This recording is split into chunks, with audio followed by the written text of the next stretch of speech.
Bismillahirrahmanirrahim. Assalamualaikum warahmatullahi wabarakatuh. Alhamdulillahi rabbil alamin. Wassalatu wassalamu ala asyrafil anbiya'i wal mursalin. Sayyidina wa nabiyyina Muhammadin wa ala alihi wa sahbihi ajma'in. Ashhadu an la ilaha illallah wahdahu la syarikalah. Wa ashhadu anna Muhammadan abduhu wa rasuluh. Allahumma la sahla illa ma ja'altahu sahla. Wa anta taj'alul hazna sahlan idha syi'ta. Allahumma faqihna fi dinik. وعلمنا ما ينفعنا وارزقنا الإخلاص في القول والعمل وزدنا علما يا أرحم الراحمين اللهم اغفر لنا ولوالدينا ولمشايخنا وللمسلمين والمسلمات آمين. طيب نواصل في قراءة كتاب اختصار علوم الحديث للحافظ أبي الفداء إسماعيل بن عمر بن كثير رحمه الله تعالى المتوفى سنة 774 من الهجرة النبوية. ولله الحمد انتهينا في الدرس الماضي في النوع الموفي 60. طيب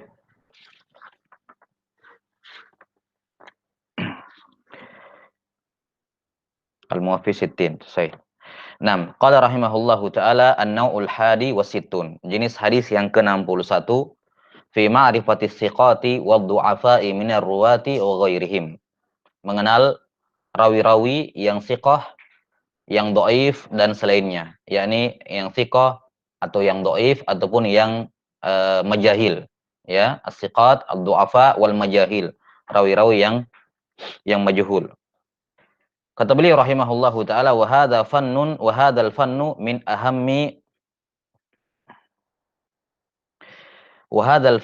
min ahammi al-ulumi wa a'laha wa anfa'iha. Idz bihi tu'rafu sihhatu sanadil hadits min dha'fih. Kata beliau, ilmu untuk mengenal as-siqat ini, mengenal rawi-rawi dari sisi kesiqahan atau kedhaifan atau jahalah, ini termasuk ya disiplin ilmu ataupun pembahasan yang paling penting dalam ilmu hadis ini. Wa alaha, yang tertinggi, wa anfa'iha, yang paling bermanfaatnya.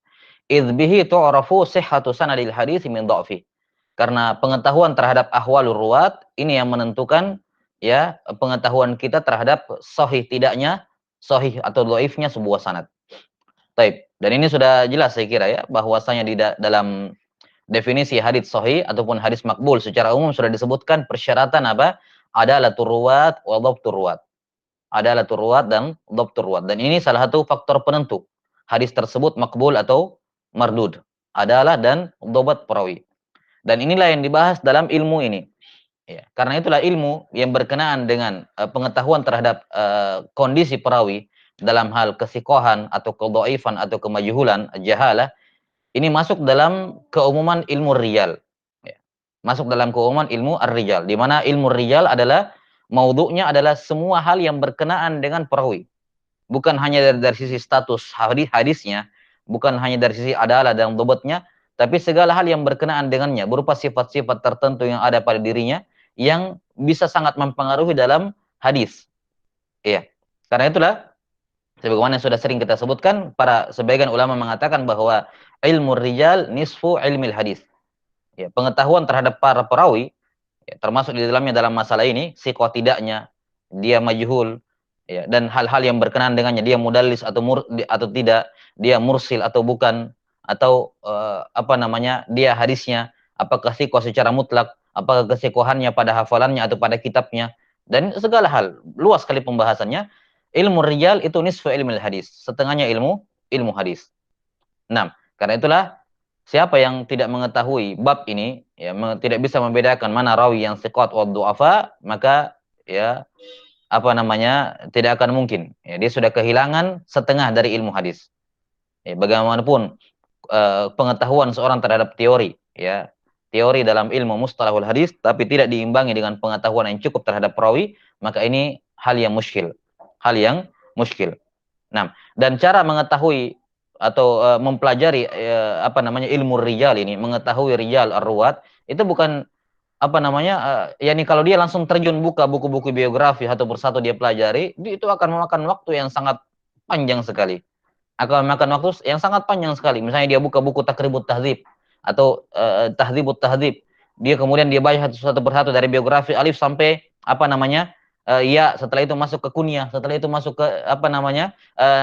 Nisbah, setelah itu masuk ke nama-nama asma apa namanya? An-nisa. Dipelajari satu persatu akan panjang sekali. Akan makan waktu yang sangat panjang dan syukur-syukur kalau bisa lengket diingatannya. Maka cara yang paling tepat untuk mempelajari ilmu rijal adalah dengan membaca, ya, membaca dan mendengarkan kutubul masanid, kutub-kutub yang bersanad, ya, melalui lisan, ya, para guru yang memahami masalah ini, yang memiliki pengetahuan terhadap ilmu rijal. Karena berulang-ulangnya sanad itu akan membuat seorang menghafal nama-nama perawi dalam sanad tersebut. Ya, dan masyhur di kalangan para ulama bahwa yang paling pertama kali dianjurkan, ya, bagi seorang untuk membaca setelah dia menguasai apa namanya teori-teori dalam ilmu hadis, maka dianjurkan yang paling pertama kali, walaupun ada khilaf, ya, ada khilaf, namun sebagian masyayikh kami mengatakan yang paling dahulu adalah Muwatta Imam Malik, setelah itu Imam Sahih Al-Bukhari. Sahih Al-Bukhari kemudian Sahih Muslim. Karena ini tiga kitab hadis yang paling sahih. Ya, kitab hadis yang paling sahih. Adapun Muwatta Imam Malik keunggulannya karena sanadnya lebih pendek. Sehingga sanad yang mau dihafal, yang diketahui, jumlah perawi yang mau diketahui juga, yang berulang-ulang juga tidak terlalu banyak. Ya, antara Imam Malik dengan Nabi SAW paling banyak 3 orang. Kurang lebih apa yang normalnya 3 orang. Ya, tiga orang. Maka sedikit. Berbeda dengan sanad Imam Al-Bukhari dan Muslim, 4 atau 5 orang kebanyakannya. Maka lebih panjang sanad yang harus dia baca. Nah, maka ini di antara cara. Dan ini cara yang paling efektif, paling ringkas, dan paling mengena. Maka sekali lagi kita tekankan bagi yang sudah menguasai ataupun sudah mengetahui dasar-dasar ilmu mustalahul hadis, maka sangat dianjurkan untuk mengikuti majalis apa namanya majelis-majelis yang dibacakan dalamnya kutubul masanid, hatta walaupun sekedar qiraah, hatta walaupun sekedar membaca seperti majalis riwayah, ya, yang dibacakan dalamnya Sahih Bukhari, Sahih Muslim, ya, dia ikut 1 kali sampai khatam, setelah itu ikut kedua kalinya sampai khatam, ikut ketiga kalinya sampai khatam. Itu sekedar berlalu saja nama-nama ini, itu akan membantu dia untuk menghafalkan nama-nama perawi dan mengetahui keadaannya. Terkhusus dalam rawi-rawi dalam Bukhari Muslim, itu tidak perlu dipertanyakan secara umum. Ya, ini semuanya insyaallah taala apa namanya? Siqat, dan paling rendah ada yang hasan, paling rendah itu pun tidak banyak. Nah, ada rawi-rawi yang dhaif, tapi disitulah fungsinya seorang guru dalam menjelaskan. Ala kulli hal, sekedar dia melewati nama-nama tersebut, maka dia akan mendapatkan faedah yang luar biasa besar. Sekedar mendengarkan pembacaan sanad-sanad hadis dalam Muwatta ataupun As-Sahihain. Jelas, ya?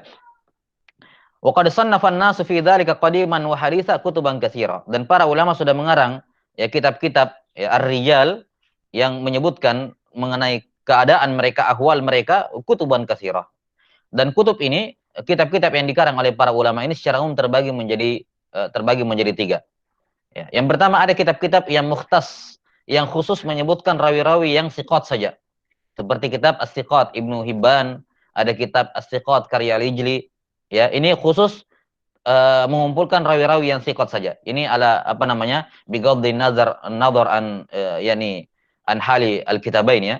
Dengan menutup pandang dari kondisi kedua kitab ini, yang ma'ruf Ibnu Hibban rahimahullah fihi tasahul, ya, beliau ada tasahul tentunya, ma'ruf. Nah, malah kulihat ini contoh yang mukhtas, kitab-kitab yang khusus mengumpulkan rawi-rawi siqat saja. Kemudian ada apa namanya? Kitab jenis yang kedua yang hanya menghimpun rawi-rawi yang dhaif. Seperti kitabnya Ibnu Adi rahimahullah, Al-Kamil fi Du'afa'ir Rijal. Al-Kamil fi Du'afa'ir Rijal, dan juga Ibnu Hibban rahimahullah punya kitab Ad-Du'afa. Punya kitab Ad-Du'afa. Seingat saya juga Imam An-Nasai punya kitab ini, kitab Ad-Du'afa. Kemudian jenis yang ketiga, ada yang mix, ya, dicampur, pokoknya sebutkan rawi-rawi yang sikot dan sebutkan rawi-rawi dhaif, gabung jadi satu. Nah, gabung jadi satu di satu kitab. Jadi dicampur. Disebutkan rawi-rawi sikot, dan rawi-rawi sikot di sini mencakup yang hasan, ya. Dan juga rawi-rawi yang dhaif. Serta yang majhul. Nah, jenis yang ketiga ini terbagi menjadi 2. Jenis yang ketiga ini terbagi menjadi 2. Ada yang khusus untuk kitab tertentu, ada khusus untuk kitab tertentu, dan ada yang umum, tidak berdasarkan kitab tertentu. Yang khusus untuk kitab tertentu, misalnya ada kitab Rijal As-Sahihain, berarti khusus di dalamnya rawi-rawi Bukhari Muslim. Ada juga Rijalut Tabrani. Ini khusus berarti riwayat apa guru-gurunya atau rawi-rawi yang terdapat dalam ma'ajimnya At-Tabrani As-Salasa. Ada juga kitab yang khusus menyebutkan rawi-rawi apa kutubus sittah. Kutub as-sittah misalnya Al-Kamal. Kitab Al-Kamal karya Abdul Ghani Al-Maqdisi rahimahullahu taala, Sahib Umdatul Ahkam. Sahib Umdatul Ahkam. Beliau punya kitab Al-Kamal yang kemudian ditahdzib oleh Al-Mizzi rahimahullahu taala menjadi tahdzib Al-Kamal, yang kemudian diikhtisar dan ditambahkan oleh Al-Hafidz Ibnu Hajar menjadi Tahdzibut Tahdzib, yang kemudian beliau ringkas menjadi Taqribut Tahdzib. Taqrib At-Tahdzib. Maka ini nasab dari kitabnya Taqrib At-Tahdzib. Kata beliau rahimahullahu taala, ini pembagian kitab-kitabnya ya. Kata beliau rahimahullah, wa min anfaiha, afwan, jenis yang kedua belum. Ya, jadi jenis yang pertama ada yang khusus untuk kitab-kitab tertentu.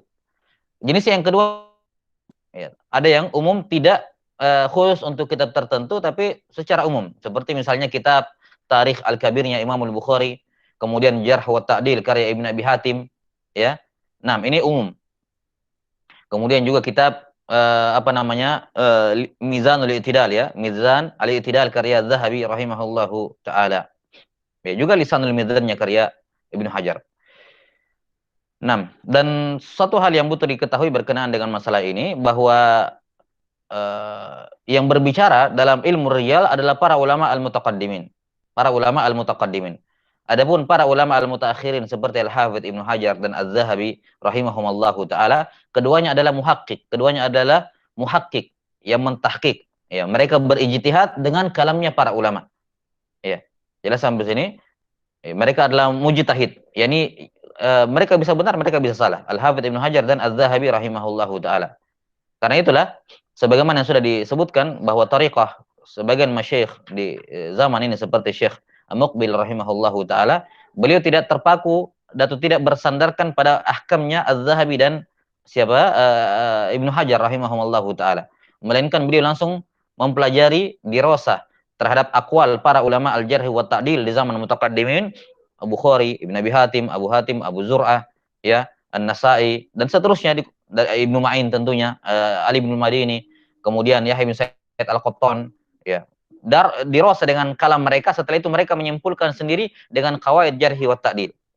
Kalau kesimpulan yang mereka peroleh sesuai dengan kesimpulannya ijtihadnya Ibnu Hajar atau Az-Zahabi, maka mereka mengatakan qala Ibnu Hajar, qala Az-Zahabi. Jadi tetap menyandarkan kepada Ibnu Hajar dan Az-Zahabi walaupun asalnya itu ijtihad beliau sendiri.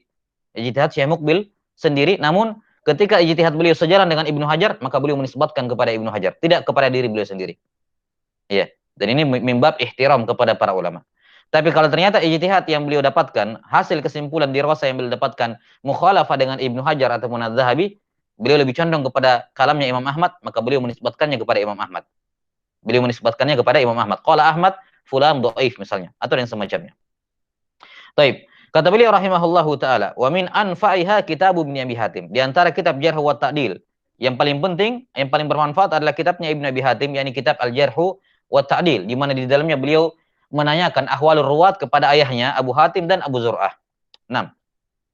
Wal Ibnu Hibban kitabani nafi'an, ahaduhuma fi thiqat wal akharu fi dhu'afa. Ya, Ibnu Hibban punya dua kitab. Yang pertama Kitabus Thiqat dan yang kedua Ad-Dhu'afa. 6. Wa Kitabul Kamil Ibni Adi, Ibni Adi, yani Al-Kamil fi Dhu'afa'ir Rijal. Ya, Al-Kamil fi Dhu'afa'ir Rijal. Baik. Dan ada dirasa tersendiri di kalangan para ulama mengenai Kitabus Thiqat Ibnu Hibban. Apakah betul-betul ini Kitabus Thiqat Ibnu Hibban ini tidak terpakai sama sekali di dalamnya, tidak mutabar di dalamnya dikarenakan beliau mutasahil, ataukah ada tafsil dalam menyikapi para perawinya? Ini bahas. Ada sebagian masyayikh yang memberikan perincian, membedakan antara yang beliau tansis kesikohannya dengan yang hanya beliau sebutkan namanya tanpa ada tansis. Ini pembahasannya di tempat yang lain tentunya. Taib qala rahimahullah wa tawarikhu kasyura. Nah, ini perhatikan juga, kemudian beliau menyebutkan di antara referensi juga untuk mengetahui buku kondisi para perawi, bukan cuma buku-buku Jarh wa Ta'dil yang disebutkan di sini, tapi juga kutubut tawarikh. Nah, ini juga salah satu referensi penting. Salah satu referensi penting dalam mengetahui kondisi perawi. Jadi kalau kita mencari perawi, tidak cuma mentok di buku-buku Jarh wa Ta'dil yang kita sebutkan tadi. Ya, Tarikh Al-Kabir, Jarh wa Ta'dil, Al-Kamil fi Dhu'afa'ir Rijal, atau kitab-kitabnya Nasai, kitab-kitabnya Daraqutni. Tidak mentok di situ saja, atau ruwat yang 6 khusus untuk kitab-kitab tertentu, tapi ketika kita mencari perawi, kita meluas ke buku-buku tarikh. Karena di buku-buku tarikh juga kadang disebutkan biografinya, dan ada kalam yang tidak disebut, ada faidah yang tersebut dalam Dan buku-buku ada kalam tawarikh yang tidak namun tidak disebut, terdapat ada dalam faidah yang tersebut dalam tidak buku-buku terdapat dalam tawarikh, namun buku-buku tidak terdapat dalam Al-Jarh wa Ta'dil. ya, tidak Seperti terdapat kata dalam beliau, "Wa min buku-buku ajalliha Tarikh Al-Jarh Baghdad, wa Ta'dil." Al-Hafidz Seperti kata Abi beliau, Bakar "Wa min Ahmad bin ajalliha Ali Tarikh Al-Khatib." Baghdad." Al-Hafidz Abi Bakar Ya. Ahmad bin Ali Al-Khatib. Ya. Karya Al-Khatib Al-Baghdadi rahimahullahu taala. Karya Al-Khatib Al-Baghdadi rahimahullahu taala. Ini tolong dimatikan audionya. Tolong dimatikan audionya. 6. Jadi yang paling di antara kitab kutub tawarikh yang bermanfaat adalah Tarikh Baghdad karya Al-Khatib Al-Baghdadi rahimahullahu taala, wa Tarikh Dimashq lil Hafidz Abil Qasim Ibni Asakir, wa Tahdzib. Ya, ini Tahdzib sebenarnya bukan buku tarikh lagi ya. Nah, dua ini saja ya, Tarikh Baghdad dan Tarikh Dimashq. Ya, dan banyak buku-buku tawarikh ya, ada Tarikh Makkah, ada Tarikh Madinah. Ini kalau rawi-rawinya orang Mekah, bias ada di situ. Rawinya orang-orang Madinah ditemukan di situ. Rawinya orang-orang Baghdad, Tarikh Baghdad ini rawi-rawi yang aslinya orang Baghdad atau siapa-siapa saja ulama yang pernah singgah di Baghdad. Diberikan biografi oleh Al-Khatib Al-Baghdadi rahimahullah. Ya, dan ini cukup menunjukkan kehebatan kitab ini. Ya, Al-Khatib rahimahullahu taala. Kita tahu Baghdad. Ya, Baghdad ya, kalau orang bilang negeri 1001 malam ya, itu negeri berkumpul semuanya ulama di situ. Ya, disitulah pusat pertukaran ilmu. Mau dalam ilmu apa akidah, mau dalam ilmu hadis, mau dalam ilmu nahwu, dalam ilmu sorof, dalam ilmu apapun, semua tempat kumpulnya di Baghdad. Maka Al-Khatib Al-Baghdadi rahimahullah, semaksimal mungkin beliau menyebutkan biografi rawi-rawi yang tinggal di Baghdad, orang Baghdad atau yang pernah ke Baghdad. Nah, ini menunjukkan kitab ini salah satu kitab rijal yang penting. Nah, kemudian di antara kitab yang lain, wa Tahdzib Syekhina Al-Hafidz Abil Hajjaj Al-Mizzi, yakni Tahdzibul Kamal, yang merupakan ringkasan dari kitab Al-Kamal karya Abdul Ghani Al-Maqdisi rahimahullah. Tahdzibul Kamal judulnya kitab Al-Mizzi ini. Wa Mizan, yakni Mizanul I'tidal Syekhina Al-Hafidz Abi Abdillah Az-Zahabi, yakni Mizanul I'tidal. Di mana Mizanul I'tidal di sini membicarakan rawi-rawi yang mukhtalaf. Rawi-rawi yang mukhtalaf. Kalau ada rawi-rawi di luar kutubus sittah, yang kemudian kita nggak dapat biografinya, maka kita bisa merujuk ke Mizanul I'tidal atau Lisanul Mizan ini. Taib, qad jama'atu bainahuma, dan tentunya kitab-kitab mutaqaddimin ya yang sudah disebutkan tadi. Qad jama'atu bainahuma wa zidtu fi tahriril jarh wa ta'dil alaihi ma fi kitabin wa sammaituhu bit takmil fi ma'rifati thiqati wad du'afa'i wal majahil. Nah, dan ini kitab yang sangat penting juga. Kata Al-Hafidz Ibnu Katsir rahimahullah, saya sudah menggabungkan keduanya, yakni Tahdzibul Kamal dan Mizanul I'tidal. Saya gabungkan keduanya, kemudian saya tambahkan aqwal jarhi wa ta'dil padanya. Saya beri judul kitab At-Takmil fi Ma'rifati Thiqati wad Du'afa'i wal Majahil. Jadi kalau kita punya kitab ini, setidaknya sudah mengcover Tahdzibul Kamal dan Mizanul I'tidal. 6. Kitab At-Takmil fi Ma'rifati Thiqat wad Du'afa'i wal Majahil. Wa huwa min anfa'i syai'in lil faqihil bari'i wa kadzalika lil muhaddis. Dan kitab saya ini sangat bermanfaat bagi orang yang faqih, yang bari, yang mahir, dan juga al-muhaddis. Taib, qala rahimahullahu taala. Ini selesai ya gambaran umum tentang madhon, tempat-tempat di mana kita bisa mendapati al-kalam tentang ahwalur ruwat, ya tausiqan au tajrihan au tajhilan. 6. Kata beliau rahimahullah membahas masalah lain, yakni mengenai al-kalam ala rijal. Apakah itu gibah atau bukan? Kata beliau, walaysa al-kalamu fi jarhir rijali ala wajhin nasihati lillahi wa li rasulihi wa li kitabihi wa lil mu'minin bighibah. Bal yusabu muta'ati dzalika idza qasada bihi dzalik. Kata beliau, kalam terhadap perawi, kritikan kepada perawi terkhusus dalam ketika menjarah mereka, itu bukanlah gibah. Kalau dijarah dia atas dasar nasihat lillahi wali rasulihi wali kitabihi walil mu'minin, bahkan dia mendapatkan pahala kalau dia melakukannya atas dasar itu. Nah, wa qad qila li Yahya bin Sa'id al-Qattan rahimahullahu taala, ama takhsha ay yakuna haula'i alladhina tarakta hadithahum khusama'aka yaumal qiyamah. Pernah Ibnu Qattan rahimahullah, Yahya bin Sa'id ditanya, dan beliau mengkritisi seorang perawi. Beliau ditanya, apakah engkau tidak takut orang-orang yang kamu kritik itu, ya, kemudian karena gara-gara kamu kritik, hadisnya ditinggalkan oleh orang. Ya, hadisnya ditinggalkan oleh orang gara-gara kamu kritik. Apakah kamu tidak takut dia nanti akan menjadi lawan kamu pada hari kiamat, yaitu menuntut kamu. Ya, menuntut kamu karena gara-gara kamu bicara tentang dia, orang-orang meninggalkan dia, meninggalkan hadisnya. Ya. Kata Ibnu Qattan rahimahullah, qala la ayyakuna haula'i khusama'i ahabba ilayya min ayyakuna Rasulullah sallallahu alaihi wasallam khasmi yauma id. Mereka yang menjadi musuhku lebih saya sukai dibandingkan Rasulullah sallallahu alaihi wasallam yang menjadi musuhku pada hari kiamat. Nah, disebutkan dalam sebagian nuskha ada tambahan, ya, di mana Rasulullah bersabda kepadaku, kelak kalau saya tidak melakukan ini, lima lam tadzubbal kadhiba an hadisi. Kenapa kamu tidak membela atau tidak menghalangi kedustaan dari hadis-hadisku? Kenapa kamu tidak melindungi hadis-hadisku dari kedustaan? Ini Rasulullah SAW akan menjadi musuh saya, ya, kalau saya tidak melakukannya. Maka saya lebih suka mereka yang menjadi musuh saya dibandingkan Rasulullah SAW alaihi wasallam. Waqad sami'a Abu Turab An-Nakhshabi. Nama beliau Askar Ibn Husain. Askar Ibnu Al-Husain, ulama abad ketiga Hijriyah. Waqad sami'a Abu Turab An-Nakhshabi rahimahullah Ahmad bin Hanbal wa huwa yatakallamu fi ba'dhi ruwat. Dia pernah mendengar Imam Ahmad mengkritisi sebagian perawi. Faqala lah, maka dia pun berkata, "Ataghtabul ulama?" Kamu menggibahi para ulama? Faqala lahu waihak, hadza nasihatun laisa hadza bigibah. Ya. Waihak, kasihan kamu. Ini adalah nasihat, bukan gibah. Bukan gibah. Taib. Dan sudah kita sebutkan pada pertemuan terdahulu ucapan dari sebagian ulama, ya, bahwa kritikan, celaan, ya, kritikan ataupun celaan pada seorang itu bukanlah gibah. Pada 6 perkara. Pada 6 perkara diantaranya adalah dalam al-jarhi wa ta'dil. Ya, disebutkan oleh sebagian ulama dalam 2 bait syair. Apa kemarin?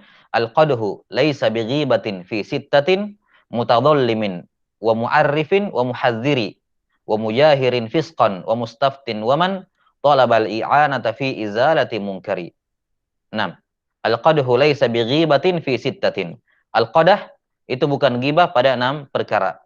Mutadhallimin wa mu'arrifin wa muhadziri. Orang yang dizalimi, ya, kemudian orang yang ma'ruf dengan lakop, tapi itu lakopnya ada bentuk kritik, ada bentuk hinaan, ya. 6. Mu'arrifin wa muhadziri, dan yang mentahdzir dalam agama. Wa mujahirin fisqan, orang-orang yang menampakkan kefasikan terang-terangan. Wa mustaftin, dan yang minta fatwa. Ini diantaranya, ya. Wa mustaftin wa man talabal i'anata fi izalati munkari. Nah, maka diantara bentuk istifta, yakni meminta apa namanya, fatwa kepada seorang imam tentang kondisi seorang perawi. Atau ketika dia dalam bentuk mentahdzir, dan ini tahdzir dalam artian luas tentunya. Tahdzir dari rawi-rawi yang dhaif hadisnya. Ini masuk di sini. Al-jarh wa ta'dil masuk dalam bentuk tahdzir. Tahdzir tentunya lebih luas cakupannya. Ya, tahdzir tidak identik dengan bid'ah atau kekafiran, tapi lebih luas, mengingatkan segala hal yang keliru dalam agama. Dan di antara bentuk tahdzir adalah al-kalam fil jarhi wa ta'dil. Baik, kemudian beliau menyebutkan siapa yang pertama kali berbicara mengkritisi para perawi. Wa yuqal inna awwala man tasadda lil kalami fi ruwati Syu'bah ibn al-Hajjaj. Syu'bah ibn al-Hajjaj. Naam. Dan Syu'bah ibn al-Hajjaj rahimahullahu taala dikatakan apa? Awwalu man fattashal hadits bi Basrah. Bi Basrah. Orang yang paling pertama kali mengkritisi hadis di Basrah. Ini Syu'bah ibn al-Hajjaj rahimahullahu taala. Wa tabi'ahu Yahya bin Sa'id al-Qattan. Kemudian diikuti oleh Yahya al-Qattan, ini murid beliau. Summa talamidatuhu. Kemudian murid-muridnya Ibnu al-Qattan seperti Ahmad bin Hanbal, wa Ali bin al-Madini, wa Yahya bin Ma'in, wa Amr bin Ali al-Fallas wa ghairuhum. Ya, kemudian di bawahnya lagi semacam Imam al-Bukhari rahimahullahu taala, Ibnu Abi Hatim, Abu Hatim, Abu Zur'ah, ini tabaqat di bawahnya lagi di bawahnya lagi Ahmad bin Hanbal. Ya. Kemudian di bawahnya lagi, ya, semisal ashab kutub as-sunan misalnya. Ashab kutub as-sunan. Taib, ini yang pertama kali berbicara dalam al-jarhi wa ta'dil. Waqad takallama fi dzalika Malikun wa Hisham ibnu Urwa wa jama'atun minas salafis shalih. Wa qad qala alaihi salam ad-dinun nasiha. Juga tentunya yang punya kalam dalam jarh wa ta'dil walaupun tidak terlalu banyak adalah Imam Malik rahimahullahu taala. Ya, Imam Malik, demikian pula Hisham bin Urwa. Hisham bin Urwa dan sekelompok atau sejumlah ulama salaf, ya, di mana Nabi sallallahu alaihi wasallam bersabda ad-dinun nasiha, yakni ini dalil dari mereka semuanya. dalil beliau para ulama melakukannya. Nah, setelah itu beliau menyinggung satu masalah yang penting berkenaan dengan al-jarh. Berkenaan dengan al-jarh, yaitu masalah yang disebutkan di kalangan para ulama dengan al-kalamu alal aqran, mengkritisi teman belajar qarin, seumuran atau sama-sama belajar sama seorang guru, setabaqat. Kata beliau, waqad takallama ba'dhum fi ghairihi falam yu'tabar. Ada juga kasus ditemukan ada seorang ulama yang mengkritisi, yang menjarah rawi yang lain, orang lain, tapi enggak dianggap. Kenapa? Lima bainahuma minal adawatil ma'lumah. Karena ma'ruf ada perseteruan di antara keduanya. Ya. Nah, kata Zahabi rahimahullahu taala, ini ucapan beliau masyhur, kalamul aqran. Kalamul aqran. Ba'dhum ba'dha yutwa wala yurwa. Ya, kata Zahabi rahimahullahu taala, ucapan teman belajar, teman sebaya satu sama lain itu tidak yutwa, digulung saja, wala yurwa, dan tidak perlu diriwayatkan. Yani tidak perlu dipusingkan, ya, nggak perlu diperhatikan. Taib. Ya, misalnya ada dua orang sama-sama belajar ke guru yang sama, ya usianya tidak jauh beda misalnya, saling mengkritis satu sama lain, sudah tidak usah didengar. Ya, kenapa? Karena persaingan yang tidak sehat itu sangat kentara di antara mereka, sangat kental di antara mereka, dan sangat rawan sekali orang-orang yang seumuran itu, orang-orang yang seumuran, apalagi sama-sama belajar dari seorang guru, apalagi terjun di dakwah dan seterusnya, ya. Nah, terkadang ada masalah-masalah pribadi dan ini hal yang tidak bisa diingkari oleh siapapun. Ya. Terlalu naif kalau dikatakan semua perselisihan di kalangan para ulama, semuanya itu semua masalah agama. Ini terlalu naif. Tidak bisa diingkari adanya hal-hal sifat manusiawi seperti ini. Adanya hasad, ya, adanya apa? Adanya hasad, iri, dengki, adanya persaingan yang tidak sehat dan semacamnya. Ya. Dan tidak ada seorang pun yang saya pikir berani kemudian menafikan itu dari dirinya. Ya. Kenapa? Jangankan kita, hal ini terjadi pada ulama-ulama terdahulu. Ya. Terjadi pada ulama-ulama terdahulu. Kita tahu bagaimana kisahnya Imamul Bukhari rahimahullahu taala, juga kisah Imamun Nasa'i rahimahullahu taala. Ya. Kan begitu. Bagaimana tanafus yang tidak sehat di kalangan para ulama terdahulu. Ada yang seperti ini di kalangan mereka. Maka di zaman sekarang seperti ini, ya, lebih mudah lagi kita temukan. Lebih banyak lagi pasti. Ya. Lebih banyak lagi. Karena di kalangan ulama terdahulu saja ada. Tidak mungkin di zaman sekarang tidak ada. Ya, pasti ada persaingan-persaingan yang tidak sehat di antara akron. Karena itulah kalau kita melihat seorang mengkritisi korinnya, yang satunya mengkritisi yang lain, itu tidak usah didengarkan. Ya. Kata Zahabi rahimahullahu taala, kalamul akron yuthwa wala yurwa. Ya, digulung saja, enggak usah diriwayatkan. Kata beliau, seperti misalnya juga karena misalnya ada seorang rawi, ada seorang ulama mentahdzir seorang alim yang berbicara tentang jarh wa ta'dil, mendaifkan rawi yang lain. Ternyata setelah dicek, oh dia nasibah yang mengkritisi misalnya Syiah, atau sebaliknya orang yang ya tasyayya, yang terpengaruh dengan pemikiran Syiah, menjarah hadisnya orang-orang yang terpengaruh dengan fitnah bid'ah nasibah. Ini ada di kalangan mutaqaddimin. Di kalangan mutaqaddimin. Jelas ya? Kata beliau, wa qad dzakaru min amsalati dzalik. Ada contohnya. Contoh lain misalnya kalam Muhammad bin Ishaq, ya, fi al-Imam Malik. Muhammad bin Ishaq yang dimaksud di sini adalah Muhammad bin Ishaq bin Yasar, sahibul Maghazi, imam dalam sirah. Ya, disebutkan beliau beliau punya kitab Al-Maghazi, ya. Beliau punya kitab Al-Maghazi, beliau hasanul hadis rahimahullahu taala. Kitab Al-Maghazi ini, Al-Maghazi ini yang diringkas oleh Ibnu Hisham menjadi Sirah Nabawiyah. Ini adalah ringkasan dari kitabnya Muhammad bin Ishaq ini, Ibn Yasar rahimahullahu taala. Ya, beliau mengkritisi Imam Malik. Wa kadza kalamu Malikin fihi. Demikian pula Imam Malik mengkritisinya. Ini dua orang imam besar. Ya, dua orang ulama di masanya. Ya, walaupun dari sisi hadis, ya, Muhammad bin Ishaq tidak seperti Imam Malik. Imam Malik tentunya di atas, ya. Tapi Muhammad bin Ishaq juga seorang pakar dalam sirah, tidak seperti Imam Malik rahimahullahu taala. Nah, maka ada unsur manusiawi di antara keduanya, ada clash yang sifatnya tidak berhubungan dengan masalah agama, ya. Kemudian mereka saling menjarah satu sama lain.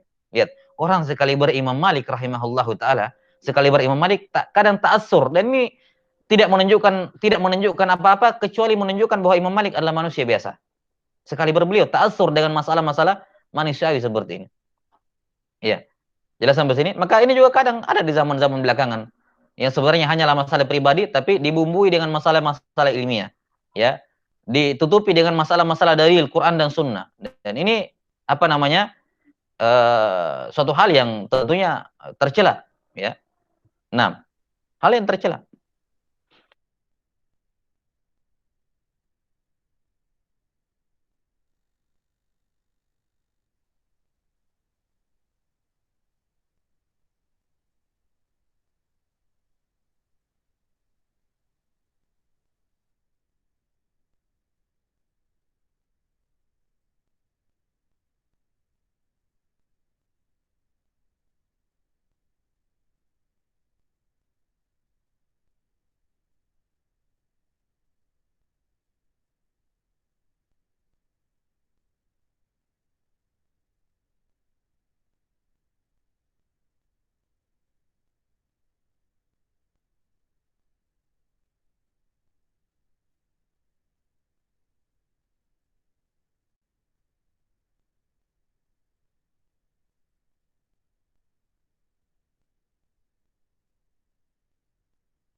Ya, afwan, koneksinya agak ini. Nah, kata beliau rahimahullah, wa qad wasa as-Suhaili al-qawla fi dzalik. As-Suhaili rahimahullahu taala sudah memaparkan ceritanya panjang lebar perseteruan antara Imam Malik dengan Muhammad bin Ishaq. Wa kadzalika kalam an-Nasa'i fi Ahmad bin Shalih al-Misri hina mana'ahu min huduri majlisi. Demikian pula Imam An-Nasa'i, lihat siapa Imam An-Nasa'i rahimahullah, ya. Bersamaan dengan itu beliau melontarkan jarah yang tidak objektif kepada siapa? Kepada salah seorang ulama di masanya bin Shalih al-Misri. Kenapa? Gara-gara beliau dilarang ikut majelisnya. Jadi Ahmad bin Shalih al-Misri ada masalah dengan An-Nasa'i, kemudian dilarang ikut majelisnya. Dilarang ikut majelisnya. Gara-gara dilarang ikut majelisnya, An-Nasa'i rahimahullah melontarkan jarah. Melontarkan apa? Kritik kepada Ahmad bin Shalih al-Misri ini. Iya. Jelas sampai sini ya. Padahal Ahmad bin Shalih al-Misri ini, ya, kata apa namanya? Ahmad bin Shalih at-Tabari, kata beliau hafizud diyar al-Misriyah wa alimiha. Beliau adalah hafiznya negeri Mesir dan alimnya. Siqatun jalil. Lam yaltafitin nuqad ila qaulin Nasa'i laisa bisiqah. Tidak tanggung-tanggung ya. Para ulama tidak menoleh kepada ucapan An-Nasa'i ketika An-Nasa'i mengatakan laisa bisiqah. Ya, ini kalimat jarah syadid ini. Kalimat laisa bisiqah ini jarah syadid. Dhaif jiddan. Ya. 6. Namun tidak ada ulama yang menoleh kepada jarahnya Imam An-Nasa'i rahimahullahu taala dikarenakan masalah ini. Ada apa namanya? Urusan apa namanya? Ditunggangi dengan kepentingan atau ada hal yang sifatnya pribadi di antara mereka. Nah, wallahu taala alam bisawab. Dan ini penting juga diperhatikan dalam mengecek atau menerima aqwal jarhi wa ta'dil. Taib, summa qala rahimahullahu taala an-naw'us tsani wasittun. Jenis hadis yang atau pembahasan ke-62. Fi ma'rifati man ikhtalata fi akhir umrih. Mengetahui rawi-rawi yang mukhtalit di akhir umurnya. Iya. Ini sempat disinggung juga dalam beberapa bab sebelumnya ya, ikhtilaf. Ikhtilaf ya ini orang-orang yang rusak hadisnya di akhir umurnya. Biasanya didahului dengan apa namanya? At-taghayyur fil hifzi. Sudah mulai berubah hafalannya. Dan taghayyur itu adalah fase awal dari ikhtilaf. Taghayyur merupakan fase awal dari ikhtilaf. Ketika seorang perawi sudah mulai agak kacau awalnya hadisnya bagus, kemudian belakangan sudah mulai salah, sudah banyak salah di beberapa tempat, dikatakan taghayyarah. Dia sudah mulai apa namanya? Taghayyur pada hafalannya. Nah, kalau itu sudah permanen salah terus, ini dikatakan mukhtalit. Dikatakan apa? Mukhtalit. Jadi ikhtilat dengan taghayyur ini berbeda. Ya, ikhtilat ini sudah permanen pada dirinya, sementara taghayyur fil hifdzi ini fase-fase awal. 6. Kata beliau rahimahullahu taala, mengetahui rawi-rawi yang rusak hafalannya di akhir umurnya. Imma li khaufin au dararin au maradin au aradin. baik karena rasa takut yang berlebih sehingga merusak hafalannya. Ya. Doror, dia tertimpa musibah, ya terbentur kepalanya misalnya, kemudian dia rusak hafalannya. Atau marot atau sakit, ya, yang berpengaruh pada akalnya, au arot atau kejadian tertentu, kejadian tiba-tiba yang terjadi pada dirinya. Seperti ke Abdullah bin Lahiyah rahimahullahu taala. Ini masyhur, Abdullah bin Lahiyah al-Qadhi rahimahullahu taala. Beliau seorang qadhi tapi belakangan rusak hadisnya. Lamma dhahabat kutubuhu ikhtalata fi aqlih. Tatkala kitab-kitabnya hilang, maka itu merusak hafalannya. Yani bayangkan kitab hadis yang dikumpulkan berpuluh-puluh tahun keliling mencari hadis, ya kan? Dengan memakan waktu yang tidak sedikit, tidak sebentar, memakan biaya yang tidak sedikit. Dikumpulkan, setelah itu hilang. Ada yang sebagian terbakar. Ya, ada yang sebagian terbakar. Sebagian ulama ada yang terbakar buku-bukunya. Itu memberikan tekanan psikis yang luar biasa pada sebagian orang yang bisa mempengaruhi hafalannya. Seperti di sini Abdullah bin Lahiyah rahimahullahu taala, atau seperti misalnya Suhail ibn Abi Saleh rahimahullahu taala ketika dapat musibah kematian sebagian keluarga dekatnya. Sangat sedih sehingga merusak hafalannya. Nah, faman sami'a min haula'i. Bagaimana menyikapi rawi-rawi yang mukhtalif seperti ini? Ya. Bagaimana menyikapi rawi-rawi yang mukhtalif seperti ini? Kata beliau, faman sami'a min haula'i qabla ikhtilatihim qubilat riwayatuhum wa man sami'a ba'da dzalika aw syukka fi dzalika lam tuqbal. Nah, maka menyikapi rawi-rawi seperti ini adalah kalau kita bisa mendeteksi siapa-siapa saja rawi yang mengambil hadis sebelum hafalannya berubah, ditahu siapa nama-namanya, maka itu aman. Ya. Itu aman. Dan siapa rawi-rawi yang mengambil darinya setelah ikhtilat. Atau sebelumnya, rawi-rawi yang ikhtilat itu ada dua jenis secara umum. Ada dua jenis secara umum. Yang pertama, ada rawi-rawi yang ketika mukhtalit dia sudah berhenti memberikan riwayat. Apakah karena inisiatif sendiri atau karena perlindungan dari anak-anaknya dan murid-muridnya misalnya. Jadi ada perawi yang dalam tanda kutip tahu diri, ya, rahimahumullahu taala. Yani dia rawi thiqah, tapi ketika dia belakangan sudah merasa ini sudah masalah hafalan saya ini, maka dia stop, nggak lagi menerima orang-orang yang mau mengambil riwayat. Atau misalnya seorang ayah misalnya, ulama, anaknya melihat, oh ini kayaknya ayah kita ini sudah mulai ini. Akhirnya setiap kali ada orang datang dilarang. Sudah, tidak boleh ambil hadis dari ayah saya, hafalan dia sudah berubah. Gunanya apa? Untuk menjaga hadis-hadisnya yang terdahulu supaya tidak rusak. Karena kalau bercampur nantinya tetap diambil riwayatnya, nanti tidak bisa dibedakan, jadinya ditolak semua riwayatnya. Hadis-hadis yang di awal-awal dulu bagus, jadinya ditolak semua. Maka untuk menjaga itu, di-stop. Dia stop atas inisiatif sendiri atau di-stop oleh keluarganya. Yang seperti ini aman riwayatnya. Ya, ini yang diistilahkan oleh para ulama al-mukhtalitun alladzina lam yadurru la yadurru ikhtilatuhum. Rawi-rawi yang mukhtalit tapi tidak bermasalah ikhtilatnya. Kenapa? Walaupun disifati dalam buku-buku jarh wa ta'dil ikhtilat, namun ketika dia sudah berhenti, ya, maka ini aman. Makanya biasanya disebutkan dalam biografinya dia mukhtalit tapi lam yadurru ikhtilatuhum. Tidak masalah ikhtilatnya. Tidak masalah ikhtilatnya. Jelas ya? Taib. Rawi yang kedua atau jenis yang kedua, ada yang setelah ikhtilat tetap lanjut memberikan riwayat. Sehingga tercampur hadis-hadis yang masih bagus dulu dengan hadis-hadis yang sudah rusak. Nah, bagaimana caranya menyikapi rawi jenis yang kedua ini? Ini yang disebutkan di sini oleh Ibnu Katsir. Kalau murid itu meriwayatkan darinya dan setelah ditahu dia termasuk murid-murid yang mengambil dari dia sebelum berubah, maka diterima riwayatnya. Tapi kalau dia diketahui sebagai murid-murid yang mengambil darinya setelah berubah, maka ditolak riwayatnya. Au syukka, atau kita ragu-ragu, kita nggak tahu ini rawi ini, muridnya ini mengambil dari dia sebelum ikhtilat atau setelah ikhtilat, maka kita dahulukan janibul ihtiyat. Kita dahulukan sisi kehati-hatian, yaitu ditolak juga. Walaupun kita nggak jelas. Jelas ya? Nah, karena itulah para ulama punya ihtimam dalam masalah ini. Mereka mendeteksi siapa rawi-rawi mukhtalit, kemudian mereka mengklasifikasi murid-muridnya yang mengambil sebelum ikhtilat dan yang mengambil setelah ikhtilat. Dan itu sangat membantu untuk orang-orang belakangan. Rahimahumullahu ta'ala. Kata beliau, wa mimman ikhtalata bi akharah, di antara rawi-rawi yang mukhtalit di akhir umurnya, Atha ibnu As-Sa'ib. Dan ini seingat saya disebutkan oleh para ulama sebagai rawi-rawi yang mukhtalit tapi lam yadurru ikhtilatuhum. Tidak berbahaya ikhtilatnya, karena apa? Karena dia berhenti memberikan riwayat setelah mukhtalit.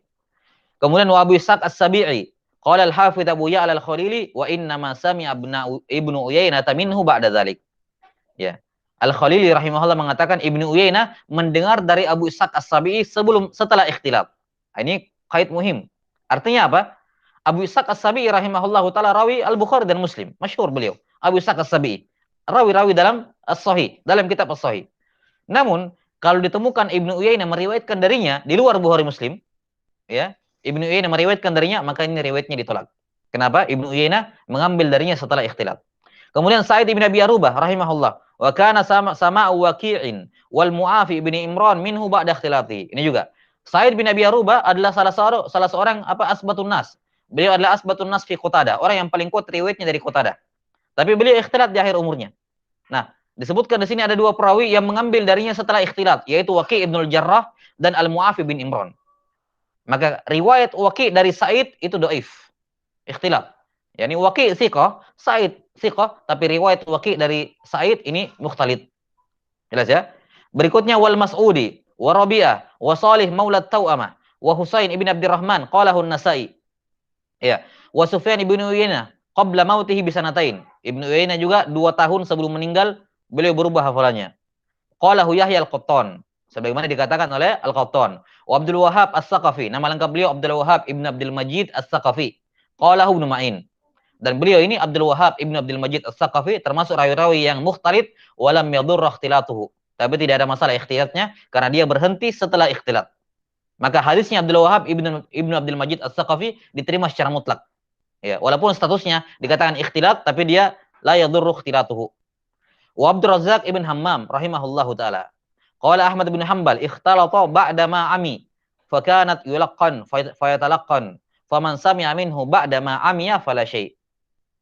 Abdul Razzaq bin Hammam rahimahullahu taala. Kata murid beliau Ahmad bin Hanbal dan ma'ruf ya Abdul Razzaq bin Hammam ya Al-Yamani ya As-Sun'ani rahimahullahu taala. Ya, ulamanya negeri Yaman di masanya. Beliau ikhtilat setelah buta. Jadi di akhir-akhir umur beliau buta. Setelah itu beliau yulaqqin. Ya, yulaqqan fayatalaqan. Maksudnya yulaqqin itu dia menerima talqin dari orang. Setelah beliau buta, ketika beliau memberikan riwayat, kadang ada sebagian beliau lupa. Kadang beliau lupa. Kemudian ada muridnya atau ada orang di bawah mengatakan, "Ya Syekh, ini lanjutannya." Kata Abdul Razak, "Oh iya, itu lanjutannya." Itu namanya menerima talqin dari orang. Itu tidak diterima. Dalam riwayat ya, tidak boleh seorang muhaddis menerima talqin dari orang. Itu jarah padanya. Ya. Jadi karena hafalannya sudah berubah, ya. Ya ini sudah tidak terlalu yakin, ketika ada yang mentalkin dia pun husnuzon kepada orang yang mentalkin ini. Tapi bukan itu masalahnya. Tidak boleh seorang menerima talqin dalam masalah riwayat. Maka kata Imam Ahmad rahimahullahu taala, siapa yang mendengar dari Abdul Razak setelah beliau buta, maka la syai', tidak dianggap hadisnya. Qala Ibnu Shalah, wa qad wajadtu fi ma rawahu Tabarani an Ishaq bin Ibrahim Ad-Dabari an Abdul Razzaq ahadits munkarah, fala'alla sama'ahu kana minhu ba'da ikhtilatih. Kata Ibnu Shalah rahimahullahu taala, saya mendapati pada beberapa riwayat At-Tabarani dari jalan Ishaq bin Ibrahim, dari Ishaq bin Ibrahim Ad-Dabari dari Abdul Razzaq, saya mendapati ada beberapa hadis-hadis yang mungkar. Maka kemungkinan besar Ishaq bin Ibrahim Ad-Dabari ini mengambil dari Abdul Razzaq setelah ikhtilaf. 6. Wa dzakara Ibrahimul Harbi anna Ad-Dabariyya kana umurhu hina mata Abdul Razzaq sittan aw sab'a sinin. Nah, ini jelas sekali ya.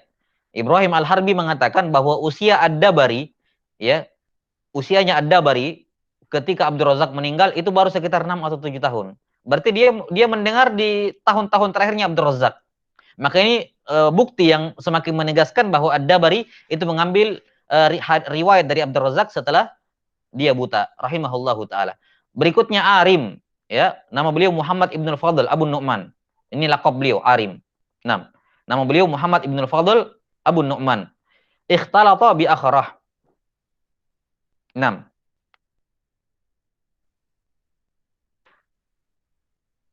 Dan beliau ini adalah guru dari ulama besar semacam Imam Al-Bukhari rahimahullah, Muhammad bin Yahya Az-Zuhli. Ya, ini berguru mengambil riwayat dari Arim. Ya, maka para ulama mengatakan tentu saja semacam Imam Al-Bukhari mengambil ilmu dari Arim ini, mengambil riwayat dari Arim ini tentu saja sebelum ikhtilaf. Sebelum ikhtilaf. Baik. Wa mimman ikhtalata mimman ba'da haula. Kemudian di tabaqat berikutnya yang mukhtalid setelah tabaqat yang disebutkan di sini seperti Abu Qilabah Ar-Raqashi rahimahullahu taala. Kemudian wa Abu Ahmad Al-Ghitrifi wa Abu Bakar Ibnu Malik Al-Qati'i kharifa hatta la yadri ma yaqra. Beliau pikun sampai-sampai tidak tahu lagi apa yang dia baca. Tidak tahu lagi apa yang dibaca. Rahimahumullahu taala ajmain. Taib. Maka ini mengetahui rawi-rawi yang seperti ini menjadi ibrah bagi kita ya seluruhnya bagi talabatul ilm bahwa para ulama yang terkenal dengan keilmuannya, hafalannya bisa ikhtilat di akhir umurnya. Ya. Nah, maka hendaknya seorang lebih maksimal lagi untuk mengulang-ulangi apa yang diketahui untuk menjaga jangan sampai rusak hafalannya. Summa qala rahimahullahu taala an-naw'u tsalitsu wasittun. Jenis hadis yang ke-63. Ma'rifatut tabaqat, mengetahui tabaqat. Tabaqat sudah kita disebutkan dalam pembahasan sebelumnya bahwa yang dimaksud dengan tabaqat adalah ishtirakur ruwat fi sinni wal luqi.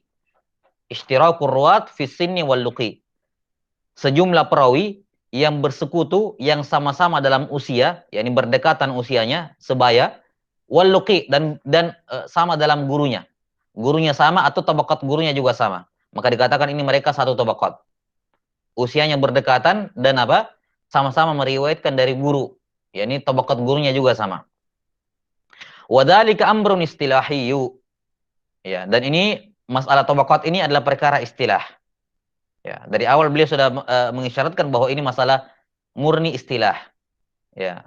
Yang itu menjadikan para ulama berbeda pendapat. Ya, ini isyarat kepada kaidah la masyaha fil istilah. Ya, tidak ada paksaan dalam istilah. Yani setiap ulama sejumlah ulama membagi tabaqat perawi berdasarkan ijtihad mereka masing-masing. Ya. 6. Al-Hafidz Ibnu Hajar rahimahullah dalam Taqribut Tahdzib dalam muqaddimahnya beliau membagi rawi sampai 12 tabaqat, ya kan? Sahabat 1 tabaqat, tabi'in 3 tabaqat, tabi'ut tabi'in juga 3 tabaqat. Jadi sudah 7. Di bawahnya terus sisa 5. Ya, ini tabaqat perawi kutubus sittah menurut Al-Hafidz Ibnu Hajar beliau bagi sampai 12 tabaqat. Ya. Kata beliau, "Fa minan nasi man yara sahabata kullahum tabaqatan wahidah, summa tabi'una ba'dahum ukhra, summa ba'dahum kadzalik." Nah, sebagian ulama ada yang membagi tabaqat sahabat 1 tabaqat dengan semua tingkatan-tingkatan sahabat, kemudian tabi'in juga 1 tabaqat dengan semua tingkatan-tingkatannya, tabi'ut tabi'in juga 1 tabaqat dengan semua tingkatan-tingkatannya. Iya. Ini ada sebagian yang membagi seperti ini dan sekali lagi ini amrun istilahi, la masyaha fil istilah. Wa qad yustashhadu ala hadza biqaulihi alaihi salam khairul quruni qarni tsumma alladziina yalunahum tsumma alladziina yalunahum. Fa dzakara ba'da qarnihi qarnaini aw tsalatsa. Ini dari hadis Imran bin Husain. Ya, riwayat Bukhari dan Muslim. Di antara dalil ulama yang membagi menjadi 3, yakni tabaqat sahabat 1 tabaqat, tabi'in 1 tabaqat, tabi'ut tabi'in 1 tabaqat. Hadis dalilnya adalah hadis ini. Khairun nasi qarni tsumma alladziina atau khairul quruni qarni tsumma alladziina yalunahum tsumma alladziina yalunahum. Jadi 1 tabaqat. Wa minan nasi may yaqsimus sahabata ila tabaqat. Wa kadzalika tabi'in faman ba'dahum. Dan sebagian ulama lain ada yang membagi sahabat menjadi 3 tabaqat. Menjadi beberapa tabaqat. Menjadi beberapa tabaqat. Misalnya ada kibarus sahabah, ya, ada kibar as-sahabah. 6, yang paling pertama adalah al-asyarah al-mubasysyirina bil jannah. Setelah itu tabaqat di bawahnya, setelah itu tabaqat di bawahnya. Dan ada tabaqat-tabaqat terakhir yakni sahabat-sahabat yang hanya melihat Nabi SAW tapi tidak punya riwayat. Ya. Tidak punya riwayat. Ini sudah berlalu kemarin di pembahasan sahabat-sahabat yang melihat Nabi SAW tapi masih bayi. Masih bayi. Ya, ini secara sahabat, secara status dia sahabat, tapi secara riwayat dia tergolong tabi'in, yakni mursal riwayatnya dari Nabi sallallahu alaihi wasallam. Taib. Tabi'in juga ada yang membagi lebih daripada itu, lebih dari 1 tabaqat, seperti Al-Hafidz Ibnu Hajar bagi tabi'in jadi 3. Ya, ada kibarut tabi'in, ada wasat pertengahan dan ada sigar at-tabi'in. Ya, ada awsatut tabi'in dan ada sigar at-tabi'in. Tabi'ut tabi'in juga dibagi jadi 3. Ada yang besar, ada yang kecil, ada yang sedang. 6. Jadi ini semua amrun istilahi wala masyaha fil istilah. Wa minhum man yaj'alu kulla qarnin arba'ina sanah. Dan sebagian di antara mereka ada yang membagi tabaqat per 40 tahun. Ya, berarti tabaqat sahabat tahun 1 sampai tahun 40 dihitung 1 tabaqat. Tahun 41 sampai tahun 80 dihitung tabaqat kedua. Seperti itu, per tabaqat. 6. Wa min ajallil kutubi fi dzali fi hada tabaqatu Muhammad bin Sa'ad, katibil Waqidi. Nah, di antara kitab yang paling mufid dalam hal ini adalah kitabnya Kitabut Tabaqat karya Ibnu Sa'ad rahimahullah, Katibul Waqidi. Nah, wa kadzalika Al-Waqidi ini pakar tarikh ya, pakar tarikh sirah. Nah, walaupun beliau dhaif dalam riwayat. Al-Waqidi rahimahullahu taala dhaif, bahkan apa namanya, lebih dhaif lagi ya. Sangat dhaif lah Al-Waqidi dalam riwayat. Namun dalam tarikh ya beliau adalah pakarnya. Nah, wa kadzalika kitabut tarikh li Syekhina Al-Allamah Abi Abdillah Al-Hafidz rahimahullahu taala. Yang dimaksud dengan tarikh di sini adalah kitab Tarikhul Islam. Tarikh Al-Islam. Beliau membuat biografi para ulama mulai dari tahun 1 Hijriah, mulai dari awal sampai ulama di zaman beliau. Az-Zahabi rahimahullahu taala ulama abad ke-8, 7-8 Hijriah. Abad ke-7 abad ke-8. Jadi beliau buat biografi semua ulama dari awal sampai abad ke-7 atau abad ke-8. Lihat ya. Ini sudah menunjukkan besarnya ini ukuran kitab tarikh. Namanya Tarikh Al-Islam. Tarikh Al-Islam. Ini kitab beliau. Dan di zaman Syekh Ahmad Syakir, wallahu alam kalau sudah ada yang mencetak ini kitab, tapi ini kitab fenomenal kalau sudah tercetak. Tarikh Al-Islam. Walahu kitab Tabaqatil Huffaz mufidun aidan jidda. Az-Zahabi juga punya kitab Tabaqatul Huffaz, juga sangat bermanfaat. Taib summa qala rahimahullah pada bab yang terakhir, an-naur rabi wasittun. Dua sebelum terakhir ya. An-naur rabi wasittun, jenis pembahasan yang ke-65, 64. Fi ma'rifatil mawali minar ruwati wal ulama. Mengetahui mawali dari kalangan perawi atau para ulama. Al-wala dalam Islam itu ada 3. Al-wala dalam Islam ada 3. Yang pertama ada al-wala birriq. Ada yang dia menjadi maula bagi orang lain gara-gara dia dimerdekakan. Asalnya budak, dimerdekakan oleh orang lain, maka dia, si budak ini, walaupun sudah merdeka, dia dikatakan maula dari orang yang memerdekakannya. Atau maula dari qabilah yang memerdekakannya. Yang kedua ada al-wala bil Islam. Yakni karena dia masuk Islam melalui perantaraan orang, maka dikatakan dia maulanya si fulan. Karena dia masuk Islam lewat perantaraan orang itu. Dan yang ketiga ada al-wala bil hilf. Misalnya ada suatu qabilah yang kecil, dibela ataupun dilindungi oleh qabilah yang lebih besar. Ya, ataupun ada 2 qabilah, mereka mengikat perjanjian damai di antara keduanya, ada perjanjian kerjasama misalnya di antara kedua qabilah, maka qabilah yang ini adalah maula dari qabilah yang satu. Semua orang-orang di qabilah ini yang dilindungi ini adalah maula dari orang-orang yang ada di qabilah yang lebih besar itu. Nah, ini namanya al-wala bil hilf. Karena apa? Adanya perjanjian. Wa huwa minal muhimmat, dan ini perkara yang penting. Ya, yakni untuk mengetahui asal perawi agar tidak dikira orang tersebut berbeda. Ya, 2 orang yang berbeda padahal sama, dia cuma maula bagi orang itu tapi aslinya dia orang sini, misalnya. Farubbama nusiba ahaduhum ilal qabilah fayataqidu as-sami'u annahu minhum salbiyatan wa innama huwa min mawalihim.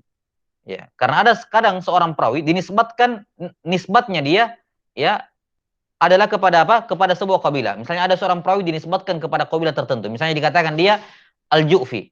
Dikatakan dia Al-Ju'fi. Maka orang yang mendengarnya berpikir dia ini Al-Ju'fi, yakni asalnya dari Ju'fa. Ya, solbiyatan, yakni sulubnya, yakni dia orang asli sana. Ya, orang asli, kabilah aslinya adalah Ju'fa. Padahal apa? Wa innama huwa min mawalihim. Padahal bukan kabilah aslinya. Ju'fa ini hanya merupakan apa?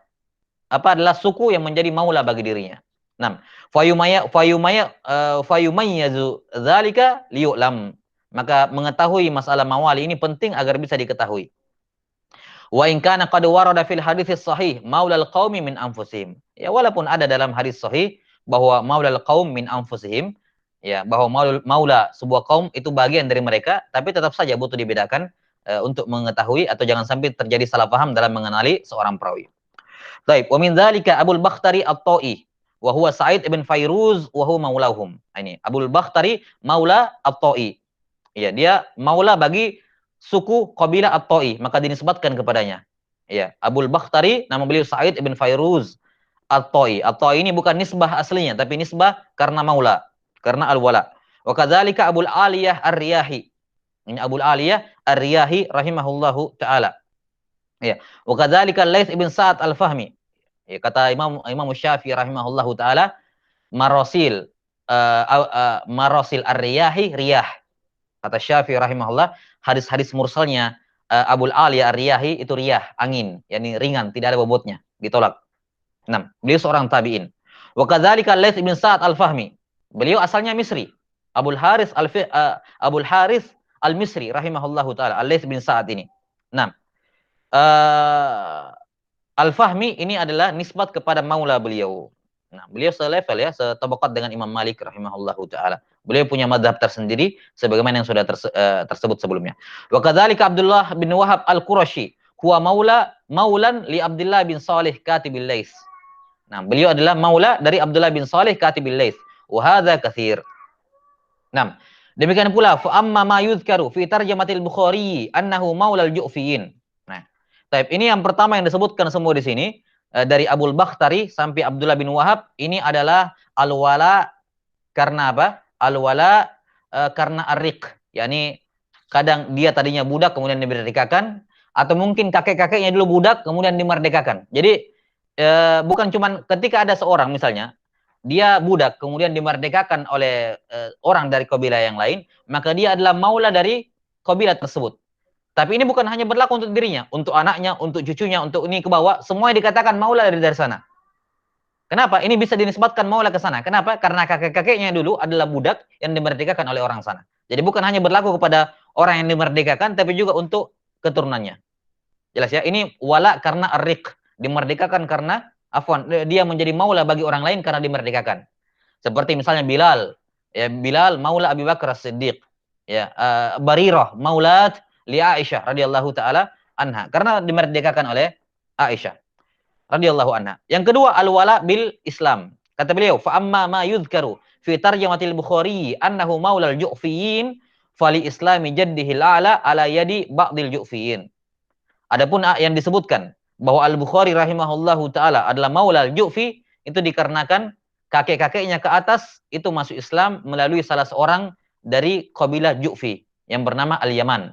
Al-Yaman ini dulu adalah amir, gubernurnya Ju'fa ketika itu. Kemudian kakek-kakeknya Al-Bukhari Bardizbah, seingat saya, Bardizbah itu masuk Islam melalui gubernur yang namanya Yaman ini. Bardizbah asalnya Majusi. Jadi kakek-kakek beliau asalnya Majusi, kemudian masuk Islam melalui Al-Yaman ini, ya, amir dari Ju'fa ketika itu. Maka Al-Bukhari dikatakan apa? Al-Ju'fi maulahum. Ya, beliau maula dari Al-Ju'fiyin. Wa kadzalika Al-Hasan bin Isa Al-Masarjisi. Al-Masarjisi yunsabu ila wilai Abdullah bin Mubarak li'annahu aslama ala yadayhi wa kana nasraniyan.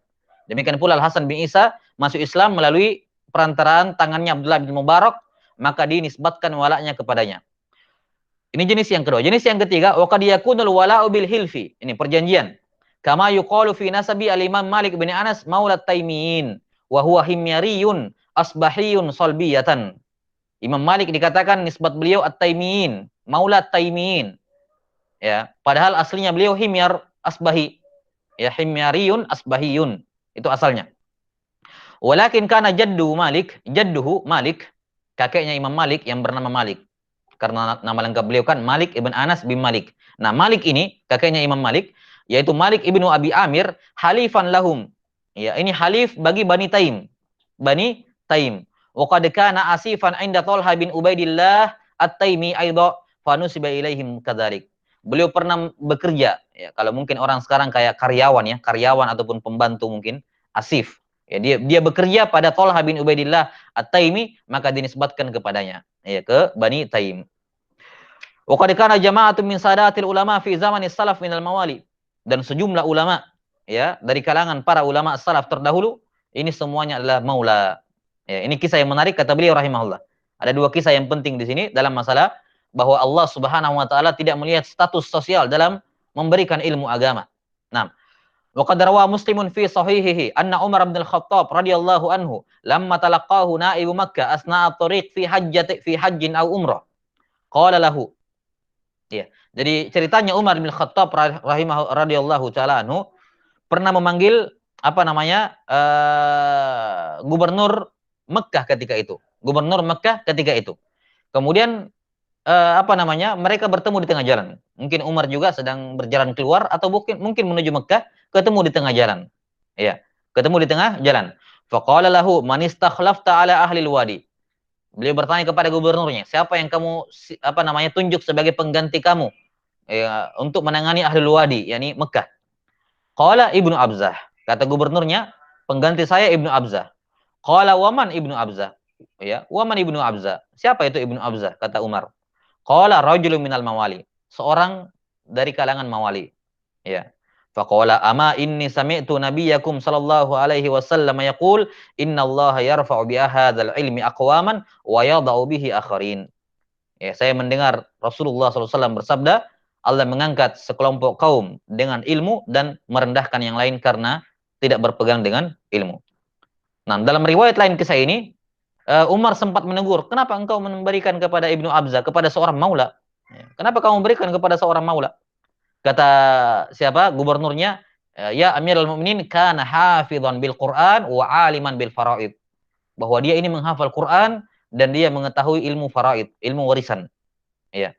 Maka beliau pun mengucapkan membawakan sabda Rasulullah sallallahu alaihi wasallam ini. Kisah yang kedua, wa dzakara az-Zuhri anna Hisham ibn Abdul Malik qala lahu, "May yasudu ahla Makkah?" Ya, suatu ketika Hisham ibn Abdul Malik ya bertanya kepada apa? Az-Zuhri rahimahullahu taala. Ya. Dan Hisham bin Abdul Malik ini adalah amir. Bertanya kepada Az-Zuhri, siapa yang menjadi sayyid? Siapa tokoh pimpinan di Mekah? Faqala Atha. Ya, ini Atha bin Abi Rabah. Atha bin Abi Rabah, imamnya kota Mekah. Ya, a'lamun nas bimanasikil hajj. Manusia yang paling berilmu tentang manasik. Qala fa ahlul Yaman. Siapa yang menjadi tokoh pimpinan di negeri Yaman? Qala Taus. Ya, Taus juga seorang maula. 6. Rahimahullahu taala, salah seorang tabi'in. Qala fa ahla Syam. Kalau di negeri Syam siapa sayyidnya? Faqultu Makhul. Ya. Qala fa ahla Misr, qultu Yazid bin Abi Habib. Qala fa ahla Al-Jazirah, faqultu Maimun bin Mihran. Qala fa ahla Khurasan, qultu Abdul bin Muzahim. Qala fa ahla Al-Basrah, faqultu Al-Hasan bin Abil Hasan. Qala fa ahla Al-Kufah, faqultu Ibrahim An-Nakhai, yani Ibrahim bin Yazid An-Nakhai. Wa dzakara annahu yaqul lahu inda kulli ahad. Dan disebutkan setiap kali Az-Zuhri menjawabnya dengan nama orang, siapa pemimpinannya kota ini, ya, yang menjadi tokoh alim di kota ini, Az-Zuhri menjawab, maka Hisham menanyakan, aminal Arab aminal mawali? Apakah dia orang Arab asli atau maula? Ini orang ajam, orang ajam. Dia cuma maula bagi orang Arab. Orang ajam asalnya budak, dimerdekakan sama orang Arab, maka dia maula kepada kabilah Arab itu. Kan begitu. Apakah mereka semuanya Arab asli atau orang ajam? Ya, fayaqulu minal mawali. Ya, kata Zuhri semuanya ajam, semuanya maula. Falamman taha qala, ya setelah selesai Hisham berkata, ya Zuhri, wallahi latasudannal mawaliyu al-mawali alal Arab hatta yukhtaba laha alal manabir wal arabu tahtaha. Kata Hisham ibn Abdul Malik, wahai Zuhri, demi Allah kelihatannya mawali ini akan menjadi pemimpin bagi bangsa Arab.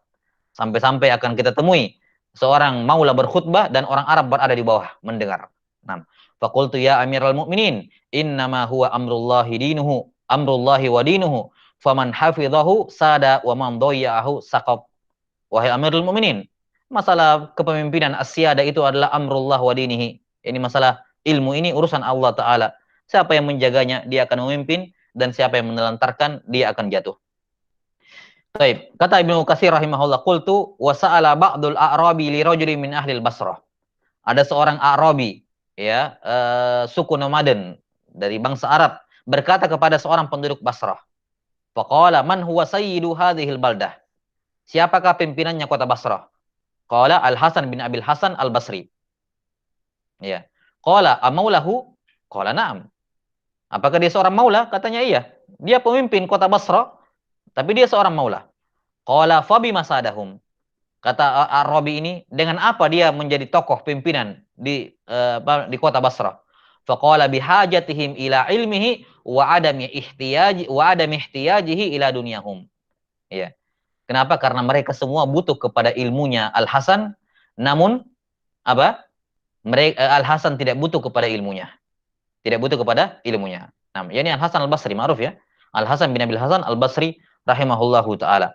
Nah, faqala al-Arabiyyu hadza la amru abika huwa su'dadu. Demi Allah, yani hadza, ya ini betul-betul apa? Inilah kepemimpinan yang hakiki. Nah, la amru abika ini bukan sumpah ya. Ini hanyalah yajri ala lisanil Arab wa lam yuqsad bihi al-qasam. Taib. Summa qala rahimahullahu taala an-naul khamis wa sittun. Jenis hadis yang terakhir, hadis ke-65. Jenis hadis atau jenis pembahasan yang ke-65, ma'rifatu awtanir ruwati wa buldanhim. Mengetahui negeri tempat tinggal para perawi. Wa hadza mimma ya'tani bihi katsirun min ulama'il hadis wa rubbama tarattaba alaihi fawaidu muhimmah. Ini termasuk perkara yang para ulama hadis punya ihtimam besar terhadapnya dan tidak jarang memberikan faedah penting dalam mengetahui seorang perawi. Ya. Minha ma'rifatu syekhir rawi, mengetahui siapa guru-gurunya perawi. Karena terkadang begini, ya, atau kata beliau ini, farubba mashtabahu bi ghairihi. Ya, fa idza arafna baladahu ta'ayyana baladiyuhu ghaliban. Ya, ta'ayyana baladiyuhu ghaliban wa hadza muhimmun jalil. Ya. Karena terkadang ada perawi yang dia istibah, kita nggak tahu siapa dia, ya. Kita nggak tahu siapa gurunya dia, gara-gara dianya tidak jelas. Kalau kita tahu dia orang mana, maka kita tahu siapa gurunya. Seperti yang sudah pernah kita sebutkan, seperti ada seorang tabi'in meriwayatkan dari Abdullah. Seorang tabi'in meriwayatkan dari Abdullah. Abdullah ini sahabat. Nah, Abdullah ini siapa? Abdullah ini kita bisa tahu Abdullah siapa kalau kita tahu ini muridnya dari mana, di mana negerinya. Makanya kan ada kaidah, orang Mekah kalau meriwayatkan dari Abdullah, maka dia adalah Abdullah bin Abbas. Dia adalah Abdullah bin Abbas. Orang Mesir kalau meriwayatkan dari Abdullah, maka dia adalah Abdullah bin Amr bin As. Ya. Orang Madinah kalau meriwayatkan dari Abdullah, maka dia adalah Abdullah bin Umar. Abdullah bin Umar. Jelas ya? Nah, demikian pula orang Makkah kalau meriwayatkan dari Abdullah, bisa jadi juga Abdullah bin Zubair. Dan orang Kufa kalau meriwayatkan dari Abdullah, maka dia adalah Abdullah bin Mas'ud. Maka ketika seorang tabi'in meriwayatkan dari Abdullah, kita nggak tahu siapa Abdullah ini. Tapi dengan mengetahui buldan ataupun balad, tempat tinggal ataupun tempat domisili ini tabi'in, kita bisa tahu Abdullah di sini Abdullah siapa. Nah, ini salah satu faedah yang kadang ya, walaupun tidak semua seperti ini, makanya kata Ibnu Katsir, warubbama, terkadang ada faedah penting seperti ini. Untuk mengetahui guru seorang perawi, ya, kita butuh mengetahui asalnya dia dari mana. Taib. Makanya ada perbedaan seperti misalnya kayak Sufyan Ibnu Uyainah dengan As-Sauri. Dari mana kita bisa bedakan Ibnu Uyainah dengan As-Sauri? Kadang pada sebagian perawi ada kaidah. Penduduk ini kalau meriwayatkan dari Sufyan, maka dia Sufyan As-Sauri. Penduduk kota ini kalau meriwayatkan dari Sufyan, maka dia Sufyan Ibnu Uyainah. Ini ada yang seperti ini. Jelas ya? Maka penting untuk mengetahui kota tempat perawi itu berdomisili.